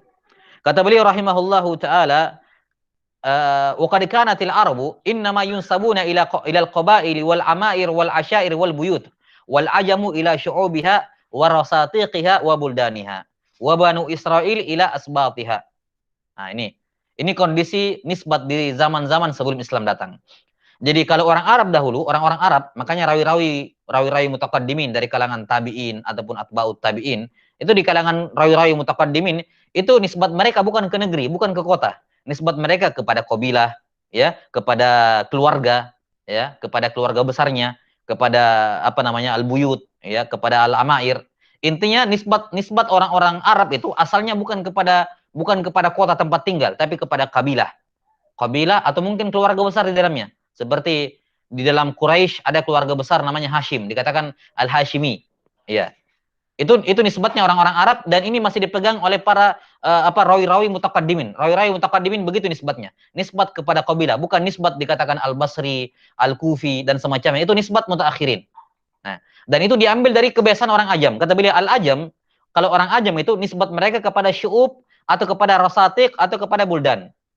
Jadi kalau dikatakan Al-Kufa, Al-Basra atau apalagi Al-Iraqi, Irak sudah lebih luas lagi. Itu nisbatnya bangsa Ajam dari zaman dahulu. Kemudian di rawi-rawi mutaakhirin itu sudah banyak nisbat seperti ini. Sudah banyak nisbat seperti ini. Jelas ya?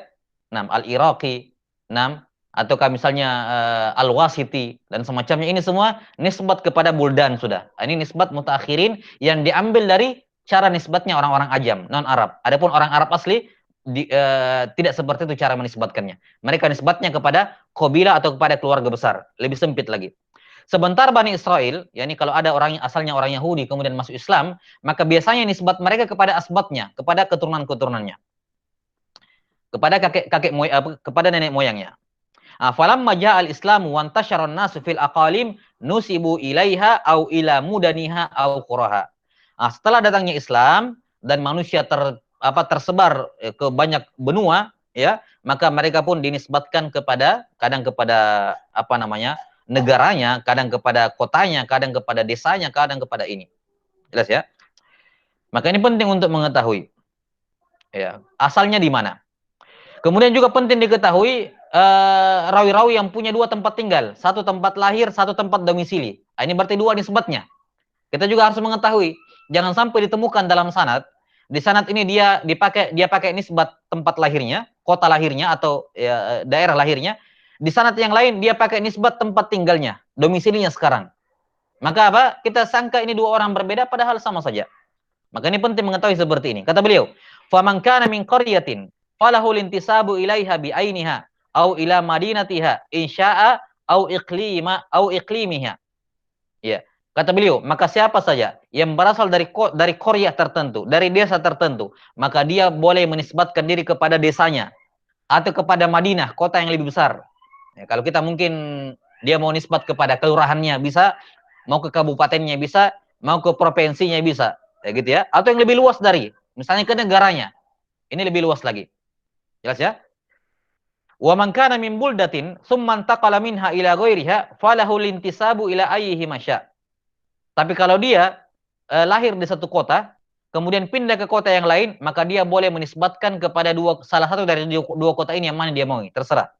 Wal ahsan an yadhkurahuma. Tapi yang terbaik disebutkan dua-duanya. Misalnya, fayaqulu masalan asyamiyu summal iraqi au ad-dimashqiyu summal misriyu. Nah, ini kalau ditemukan dalam nasab dikatakan misalnya al-Makki summal Basri, berarti dia lahir di Mekah, kemudian pindah domisili ke Basra. Atau biasa juga digunakan kata nazil, seperti misalnya Ma'mar bin Rashid al-Basri nazilul Yaman. Nazil al-Yaman. Dia asalnya lahir di Basrah tapi pindah domisili ke Yaman. 6. Wa nahwi dzalik. Wa qala ba'dhum innama yasughul intisabu ilal baladi idza aqama fihi 4 sinin fa aksar. Ya, sekarang kalau saya pindah domisili ke sebuah tempat, ya, berapa lama saya tinggal di situ, baru boleh saya menisbatkan diri kepada tempat tinggal saya yang baru. Kata sebagian ulama, seorang dibolehkan berintisab ke sebuah negeri kalau dia sudah tinggal di situ minimal 4 tahun. Minimal 4 tahun. Kata Ibnu Katsir wa fi hadza nadhar, dan ini hal yang keliru. Ya. Yani Ini biasanya misalnya kayak ada hadis di kalangan para ulama, hadits musalsal, misalnya al-musalsal bil dimashqiyin, atau musalsal bil madaniyin, atau musalsal bil makkiyin, atau musalsal bil misriyin, atau bil musalsal bi kada di sebuah tempat. Maka kadang para masyayikh di zaman para ulama terdahulu itu sekedar datang ke sana tinggal sepekan, itu sudah dikatakan apa? Syah, saya sudah bisa meriwayatkan hadis ini secara musalsal bin dimashqin. Kenapa? Saya pernah berada di Damaskus selama sepekan misalnya. Atau saya pernah berhaji ke Mekah, maka saya sudah bisa dikatakan sudah bisa meriwayatkan musalsal bil makkiin karena saya pernah tinggal di Mekah walaupun cuma sebulan misalnya. Nah, ini hal yang masyhur di kalangan ulama, terkhusus di kalangan mutaakhirin. Naam, wa fi wallahu subhanahu wa ta'ala a'lamu bis-shawab. Qala Ibnu Katsir rahimahullahu taala wa hadza akhiru ma yassarahu Allah taala min ikhtisari ulumil hadis wa lahul hamdu wal minnah wa sallallahu ala sayyidina Muhammadin wa alihi wa sahbihi wasallam. Taib, walhamdulillahirabbil alamin, intahina min qiraati kitab wa syarhi kitab ikhtisar ulumil hadis lil Hafidz Ibnu Katsir rahimahullahu taala. 6. Karena kitab ini terlalu tebal, maka untuk santri-santri saya tidak adakan majelis sama ya, sebagaimana kitab Nukhbatul Fikar kemarin. Ya. 6. Cukup saya kira sekedar ijazah saja. Faqad ajaztukum riwayata hadhihi atau hadzal kitab riwayatan min muayyanin fi muayyanin li muayyanin ijazatan khassah. 6. Dan di sini ada beberapa sanad dari kitab ini yang kami riwayatkan dari beberapa masyayikh. Ada beberapa riwayat secara sama. Ada 3 guru ya, ada 3 syekh saya dengarkan kitab ini riwayatkan secara sama dari Syekh Abdul Hamid ibn Gulamillahi Rahmati, kemudian dari Syekh Suhail Al-Umarfuri, dan juga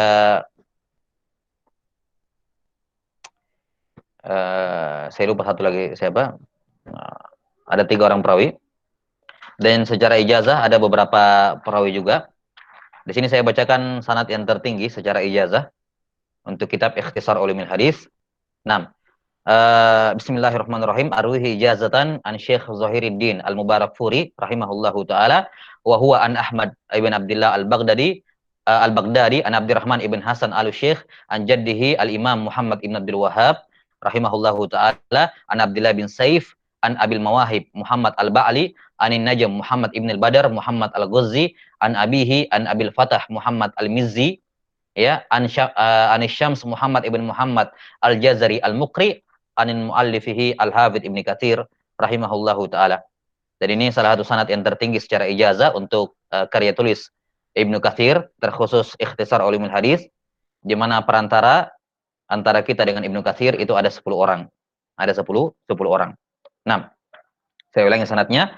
Arwihi ijazatan an Syekh Zahiruddin Al-Mubarakfuri rahimahullahu taala an Ahmad ibn Abdullah Al-Baghdadi an Abdurrahman ibn Hasan, ini penulis kitab Fathul Majid, ya, penulis kitab Fathul Majid, an Abdurrahman ibn Hasan Ali Syekh an jaddihi Muhammad ibn Abdul Wahhab rahimahullah an Abdullah ibn Saif an Abil Mawahib Muhammad Al-Ba'li anin Najm Muhammad ibn Al-Badar Muhammad Al-Ghazzi an abihi Muhammad Al-Ghazzi an-Najm an Abil Fatah Muhammad Al-Mizzi an Syams Muhammad ibn Muhammad Al-Jazari Al-Muqri an Ibni Katsir rahimahullahu taala.